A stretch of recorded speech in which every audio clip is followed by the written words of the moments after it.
Bonjour à tous, je viens d'avoir une vision à travers mon troisième œil et je voulais l'exprimer là, maintenant, intuitivement, avant que les informations ne quittent mon esprit. Donc il s'agit de lumière éclairée et de lumière non éclairée. On m'a donné l'image d'une palette de couleurs, du blanc au noir, en passant par toutes les nuances de couleurs qui existent, des plus foncées au plus clair. Et toutes ces palettes de couleurs, du blanc au noir, et toutes ces nuances de couleurs font partie du même contenant, du même espace, du même tout. Cette palette de couleurs est le tout, ce que nous sommes, notre âme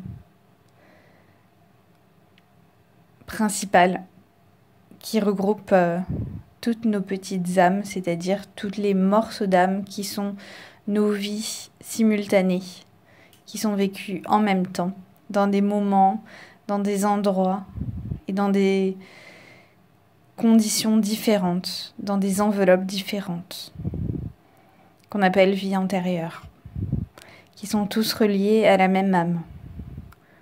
Cette âme principale qui réunit le tout. J'ai reçu comme information que cette âme principale, par rapport à la mission de l'esprit divin qui éclairait cette âme principale et qui permettait les incarnations dans la matière,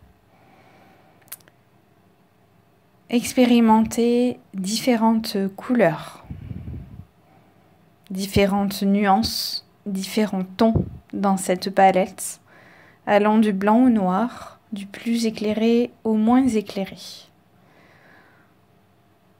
Ce qu'on m'a montré, c'est un prisme de lumière qui se décompose.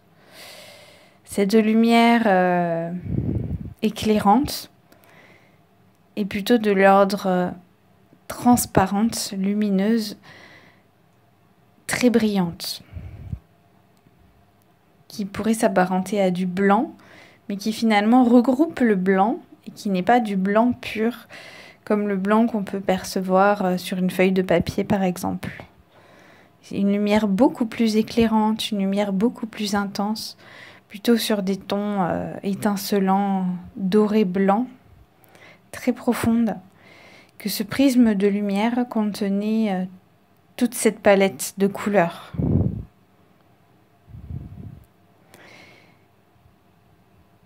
Et que lorsque l'on décomposait, donc sur une feuille de papier, donc comme un arc-en-ciel par exemple, qui est la décomposition de la lumière du soleil, donc ce fameux spectre lumineux, qui est finalement issu du même rayon de lumière, qui est juste décomposé et représenté tel un hologramme dans une partie du ciel qui contient des nuages. Par exemple. Eh bien, ce que j'ai capté, c'est que chaque âme, chaque vie simultanée, chaque portion d'âme qui constitue nos vies, et à chaque instant de notre vie, nous est donné le choix d'expérimenter différentes nuances, comme un hologramme qui souhaite fixer son attention sur une couleur en particulier. Donc cette décomposition de la lumière, c'est comme la décomposition de la lumière universelle. Passons par notre âme principale qui va se décomposer en plusieurs vies, comme un hologramme, tel un arc-en-ciel issu d'un rayon lumineux. Et qu'à chaque expérience holographique, donc à travers une incarnation, à travers une vie, nous avons le choix d'expérimenter plusieurs tons, plusieurs nuances de couleurs dans cette palette par rapport à ce qui nous est demandé de vivre. Et ces différents tons sont plus ou moins éclairés. Dans les couleurs foncées, la lumière ne passera pas beaucoup ou peu en fonction de la couleur choisie et pas du tout s'il s'agit du noir. Dans les couleurs claires, la lumière passera en revanche un petit peu,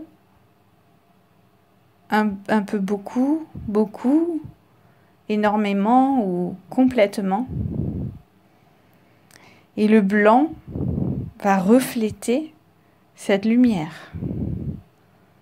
Par exemple, lorsque l'on regarde un mur blanc, il ne fait que refléter la lumière du soleil qui lui est envoyée ou la lumière d'une lampe. Mais ce n'est pas lui qui émane la lumière. Bien, c'est cela qui m'a été montré comme vision. C'est qu'en fonction de l'hologramme que nous vivons à chaque instant, en fonction de la projection des émotions vécues qui constituent ces couleurs, ces tons, ces nuances, eh bien nous laissons passer un peu, beaucoup, énormément, pas du tout ou complètement la lumière. Ce qui va colorer notre vie. D'émotions qui paraissent négatives dans le mal, si cela est sombre et que cela laisse peu passer la lumière, ou d'émotions positives, si cela laisse passer beaucoup de lumière. Et que toute cette palette d'émotions vécues va être influencée par les émotions vécues simultanément. C'est-à-dire que si vous superposez du rouge avec une couleur claire, vous n'aurez pas la luminosité aussi intense que vous pourriez avoir si la lumière ne passait qu'à travers cette couleur claire. Parce que la couleur foncée qui est superposée, donc le rouge en l'occurrence dans cet exemple, va assombrir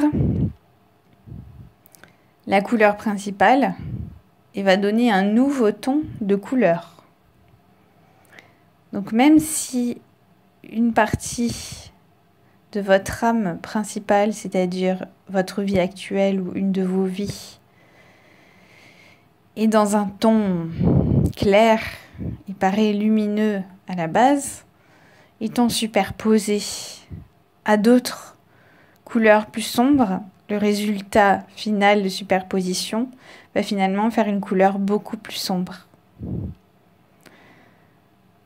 Tout cela, finalement, pour parler du karma, des mémoires, quelles qu'elles soient, d'autres vies, des vies simultanées, ou des croyances, ou de toute énergie négative qui colore nos émotions, de manière agréable ou désagréable, c'est-à-dire perçue de manière positive, donc éclairée, lumineuse, ou perçue de manière négative, donc plus sombre, dans l'obscurité. Et pour finalement éclairer ce point de couleur que nous créons à chaque instant de notre vie, qui est une superposition de toutes les autres couleurs vécues en même temps dans nos autres vies, reliées à cette âme principale, il est nécessaire de laisser passer beaucoup de lumière originelle, c'est-à-dire cette lumière dorée, blanche, qui est la lumière issue du rayon, qui constitue notre âme principale et qui permet aux portions d'âme, donc aux vies simultanées, aux incarnations dans la matière, d'être là, ce qu'elles sont. Et si nous voulons éclairer notre couleur émotionnelle de l'instant, il est nécessaire de laisser passer la lumière pour dissoudre le sombre, dissoudre les taches de couleur sombre qui obscurcissent la couleur lumineuse que vous émanez actuellement dans votre vie, mais qui n'a pas le rendu lumineux que vous auriez souhaité, parce que cela est entaché par une couleur plus sombre. Et plus il y a de vie dans l'obscurité, voire dans le noir, plus la lumière a besoin de passer pour nettoyer et dissoudre l'obscurité, afin que la tache redevienne blanche, comme si l'on mettait du blanco sur une tache de stylo, pour que le blanc puisse à nouveau refléter la couleur de la lumière originelle. Ce qui revient dans cette métaphore à nettoyer ces mémoires karmiques, transgénérationnelles, ces résistances, ces croyances à travers nos émotions. Et toutes ces émotions vécues, donc ces palettes, sont finalement des expériences qui enrichissent notre lumière principale, donc notre âme principale, et qui vont enrichir à leur tour l'esprit divin, etc., en remontant dans les paliers jusqu'à la source principale. De toutes ces expériences qui sont vécues simultanément, puisque la décomposition de la lumière n'est qu'un hologramme du rayon principal qui émanait de la source. Donc, d'un rayon de soleil qui est émané du soleil et qui, par un processus physique, va permettre la décomposition de la lumière, le spectre lumineux, qui sera rendu visible. Ceci est dans le même principe. Toutes les couleurs font partie de la lumière. Tout fait partie du même tout. Il n'y a pas de bien ou de mal. Tout est issu de cette lumière. Ce qui est demandé dans cette vie-là, actuellement, pour chacun de nous, c'est de conscientiser ce phénomène pour unifier toutes les parties d'âme qui sont les projections holographiques de notre âme principale. Pour sortir de l'hologramme et revenir dans notre conscience, dans ce rayon de soleil, de lumière originelle, de couleur or, blanc, afin de dissoudre toute projection dans une couleur ou dans une autre, et de revenir à cet équilibre, cette unité. Et cela passe par la conscientisation. Voilà. J'ai essayé d'expliquer du mieux que je pouvais ce que je ressentais pour ne pas perdre l'information. Si ça vous parle, prenez-le, et si vous ne comprenez rien, et ben, j'ai fait du mieux que j'ai pu, et j'espère que pour certains, ça pourra éclairer pour ceux à qui ça parle. Voilà, je vous souhaite une belle lumière et une belle conscientisation. À bientôt.